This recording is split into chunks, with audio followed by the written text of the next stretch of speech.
Pagkagising, kumuha ng isda. Ang galing. Pagkagising, kumuha ng isda. Kakaiba to.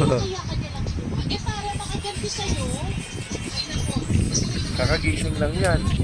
Kumuha kagad ng isda. Oh, ang galing ah. Naku, nahiga na. Inaantok pa pala. Naku. Naku, kumakain pa rin kahit antok na antok. Grabe naman to.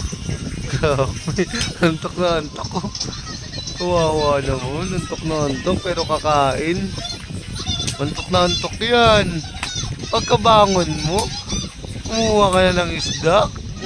Grabe naman yan. Antok na bata na yan. Kukuha pa ng kanin yan.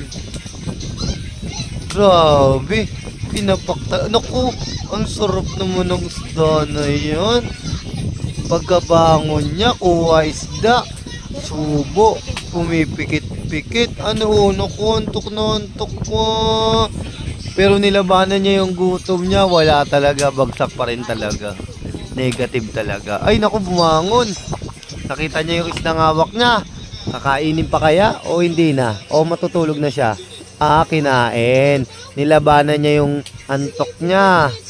Sige lang, kaya pa yan. Oh, nagutom ka? Oh, nako, naantok talaga siya. Sinukan niya na. Talagang hindi niya kayang kainin na. Nako, sinukan. Nako, pinulot pa rin. Oh, nako, pinulot.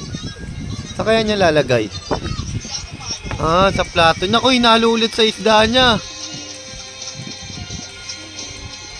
Nako, saan nagpunta? Nako, kukuha pa rin ng tinapay.